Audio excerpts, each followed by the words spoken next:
City India news channel हक की आवाज। Paradise function palace.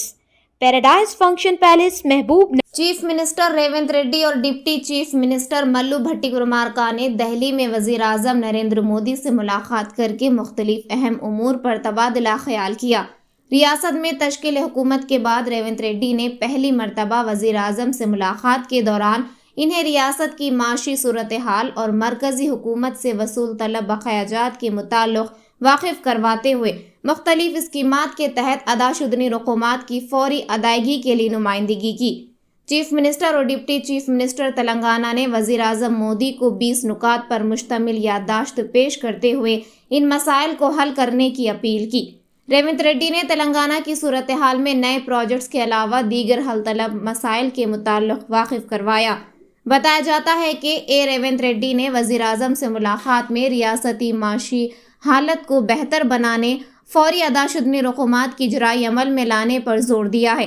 उन्होंने रियासत को वसूल तलब रकूमात जो कि मुख्तलिफ स्कीमात के तहत जारी की जानी है, इनकी तफसीलात भी पेश की और कहा कि मरकजी हुकूमत की जानिब से अदाशुदनी बकायाजात की इजराई से तेलंगाना की माली हालत को बेहतर बनाने के इक़दामात किए जा सकते हैं। ज़राए के मुताबिक चीफ मिनिस्टर और वजीर आजम के दरमियान हुई बातचीत के मुताल्लिक़ रेवंत रेड्डी और डिप्टी चीफ मिनिस्टर मल्लू भट्टी कुमारका ने मीडिया नुमाइंदों से बात करते हुए कहा कि वजीर आजम से ख्वाहिश की गई कि वो तक़सीम आंध्र प्रदेश बिल में किए गए वादों पर अमलावारी को यकीनी बनाने के इक़दामात करें। आप देखो ये देश प्रधानी एक मिनट श्री नरेंद्र मोदी गारिని ఈరోజు సాయంత్రం శ్రీ రేవంత్ రెడ్డి గారు ముఖ్యమంత్రిగా ఉప ముఖ్యమంత్రిగా నేను కలిసి వారిని ప్రత్యేకంగా కలవడం జరిగింది మర్యాదపూర్వకంగా। అందులో భాగంగా తెచ్చుకున్న తెలంగాణ రాష్ట్ర ప్రయోజనాలు కాపాడటం కోసం అలాగే ప్రత్యేక రాష్ట్ర ఏర్పాటు కార్యక్రమంలో భాగంగా తెలంగాణ రాష్ట్ర ప్రయోజనాలని హక్కుల్ని కాపాడుతూ బైఫర్కేషన్ యాక్ట్ లో తెలంగాణ రాష్ట్రానికి అందించినటువంటి అనేక అంశాలు దేశ ప్రధాని శ్రీ నరేంద్ర మోడీ గారి దృష్టికి తీసుకొని రావడం జరిగింది। తీసుకొని వస్తూ మేము రాష్ట్రం కోరి పత్రాలు తెచ్చుకున్నదే నిధులు, నీళ్లు, నియామకాలు, వీటికి సంబంధించి బైఫర్కేషన్ యాక్ట్ లో పొందుపరిచినటువంటి తీసుకొని రాలేకపోయింది। దయచేసి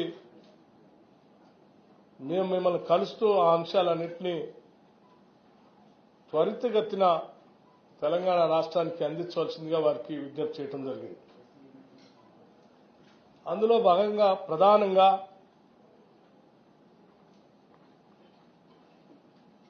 స్టీల్ ప్లాంట్ బయ్యారంలో ఉక్కు కర్మాగారానికి సంబంధించినటువంటి స్టీల్ ప్లాంట్ ని, అట్లాగే కాజీపేటలో రైల్వే కోచ్ ఫ్యాక్టరీ, అలాగే గత ప్రభుత్వంలో అంది ఇచ్చినటువంటి ఐటీఐఆర్ సంబంధించినటువంటి ప్రాజెక్ట్ ని వాటిని వెంటనే అందించడమే కాకుండా ఏ నీళ్ల కోసం అయితే మేము పోరాటం చేశామో ఆ నీళ్లను తెలంగాణ రాష్ట్ర ప్రజలకు అందించడం కోసం ఒక జాతీయ ప్రాజెక్టుగా పాలమూరు రంగారెడ్డిని కూడా ఆనాటి బైఫర్కేషన్ యాక్ట్ లో తెలంగాణ రాష్ట్రానికి ఒక జాతీయ ప్రాజెక్టు ఇస్తా అని చెప్పారు। దాంట్లో భాగంగా ఈ పాలమూరు రంగారెడ్డిని పరిగణలో తీసుకొని శాంక్షన్ చేయవలసిందిగా కోరుతూ, అలాగే ఒక ఐఐఎంని హైదరాబాద్ శాంక్షన్ చేయవలసిందిగా, ఒక సైనిక్ స్కూల్ని తెలంగాణ రాష్ట్రానికి ఇవ్వవలసిందిగా, అట్లాగే నేషనల్ హైవే అథారిటీస్ సంబంధించి ఒక 14 ప్రపోజల్స్ అప్గ్రేడేషన్ కోసం మీ దగ్గర ఉన్నాయి. వాటిని పరిగణలో తీసుకొని వెంటనే శాంక్షన్ చేయవలసిందిగా, అలాగే రీఆర్గనైజేషన్ యాక్ట్ ప్రకారం బ్యాక్వర్డ్ ఏరియాస్ కు సంబంధించినటువంటి డెవలప్మెంట్ సంబంధించిన ఫండ్స్ గత కొన్ని సంవత్సరాలుగా పెండింగ్ ఉన్నాయి. ఇక్కడ నుంచి ఆ గ్రాంట్స్ కూడా వెంటనే రిలీజ్ చేపించి సంబంధిత ఆర్థిక శాఖ మంత్రి గారితో మీరు ఆదేశాలు ఇవ్వాల్సిందిగా కూడా వారిని విజ్ఞప్తి చేయడం జరిగింది. అందులో భాగంగానే 2019, 20, 2021, 22, 2022, 23,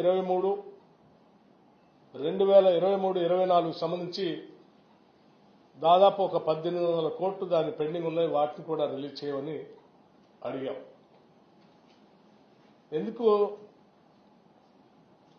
ఈ విషయాలన్నీ వారి దృష్టికి తీసుకొచ్చామనంటే, తెలంగాణ ప్రజల యొక్క భవిష్యత్తును దృష్టిలో పెట్టుకుని ఒక అద్భుతమైనటువంటి తెలంగాణ నిర్మించుకోవటం కోసం ప్రత్యేక రాష్ట్రం తెచ్చుకుని ఉంటే 10 సంవత్సరాలు పాలించినటువంటి బీఆర్ఎస్ ప్రభుత్వం వారి ఆర్థిక అరాచకత్వంతో ఆర్థిక వ్యవస్థలన్నింటినీ కూడా చిన్నాభిన్నం చేయడమే కాకుండా మించిన అప్పులు తెచ్చి రాష్ట్రం పైన పెనుభారం వేశారు. ఈ ఆర్థిక పరిస్థితి నుంచి బయటపడుతూ రాష్ట్ర ప్రయోజనాలను కాపాడుతూనే భవిష్యత్ తరాలకి మేము అందించడానికి కావాల్సినటువంటి ఆర్థిక పరమైన సహాయ సహకారాలను కూడా కేంద్ర ప్రభుత్వం నుంచి ఇదోచకంగా అందించాలని కోరుతూ పెండింగ్ ఉన్న వాటిని రిలీజ్ చేయడమే కాకుండా ఇంకా అదనంగా కూడా సాధ్యమైనంత వరకు ఈ తెలంగాణ రాష్ట్రానికి అందించి ఇవ్వవలసిందిగా వారికి విజ్ఞప్తి చేయడం జరిగింది. అట్లాగే 2015, 19, 2020, 21 సంబంధించి ఒక 450 కోట్ల రూపాయలు పెండింగ్ ఉన్నాయి. అవి ఇంకొక 2250 కోట్ల రూపాయలు గవర్నమెంట్ ఆఫ్ ఇండియా నుంచి రావాల్సి ఉన్నాయి. ఈ గ్రాంట్స్ సంబంధించి వాటిని కూడా వెంటనే సాధ్యమైనంత మేరకు తెలంగాణ రాష్ట్ర ప్రభుత్వానికి రిలీజ్ చేయవలసిందిగా వారిని కోరటమే కాకుండా రాష్ట్ర ప్రయోజనాల దృష్ట్యా కేంద్ర ప్రభుత్వం నుంచి రావాల్సిన ఇతోధిక సహాయ సహకారాలు రాష్ట్ర అభివృద్ధి కోసం, ఆర్థికంగా నిలదొక్కుకోవడం కోసం, ఇరిగేషన్ ప్రాజెక్టులు పూర్తి చేసుకోవడం కోసం, విద్యా వైద్య రంగాలను బలోపేతం చేసుకోవడం కోసం కేంద్ర స్థాయి నుంచి అందించాల్సిన సహాయ సహకారాలన్నింటినీ కూడా అందించవలసిందిగా వారికి ముఖ్యమంత్రి గారు రేవంత్ రెడ్డి గారు, ఉప ముఖ్యమంత్రి గారు, నేను ఇద్దరం కలిసి వారిని విజ్ఞప్తి చేయడం జరిగింది. దానికి ప్రధానమంత్రి గారు కూడా వాటన్నిటినీ విన్ని సానుకూలంగా స్పందించడమే కాకుండా ఒక కేంద్రం ఒక రాష్ట్రానికి ఏ రకమైనటువంటి సహాయ సహకారాలు అందించాలో తప్పనిసరిగా ఆ స్థాయిలో, ఆ రీతిలో తప్పనిసరిగా తెలంగాణ రాష్ట్రానికి అందిస్తాం, పరిశీలిస్తామని కూడా వారు సానుకూలంగా స్పందించడం జరిగింది. Thank you.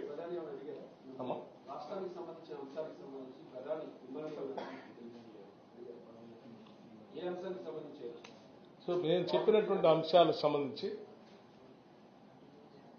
ఆర్థిక పరమైనటువంటి అంశాలు ఏవో పెండింగ్ ఉన్నాయో, ఇబ్బందులు ఉన్న చెప్పినటువంటి అంశాలకు సంబంధించి మేము ఆల్రెడీ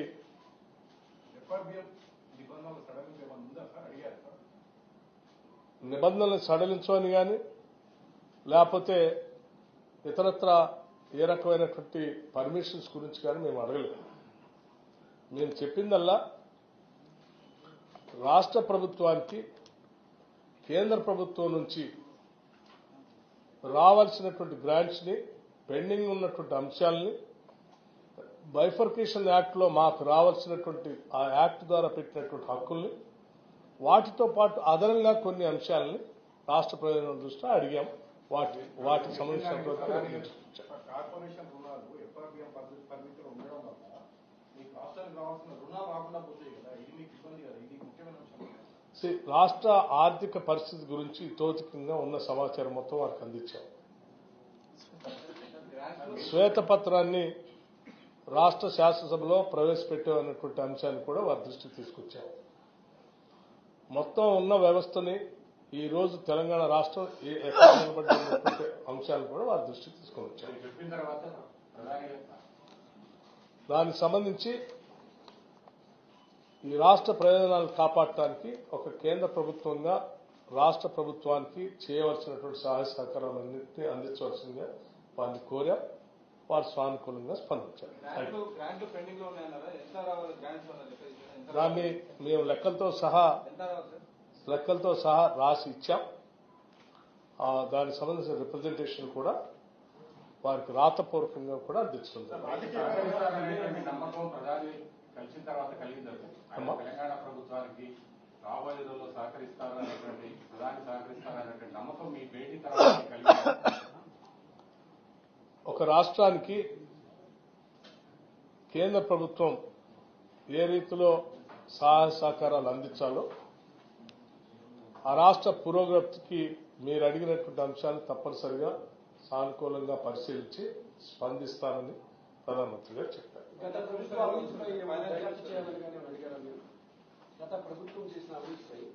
మేము ఏమేమి అంశాలు ప్రధానమంత్రి గారితో చెప్పామో మాట్లాడామో వాటన్నింటినీ ఇప్పటికీ స్పష్టంగా మీ అందరికీ వివరించారు.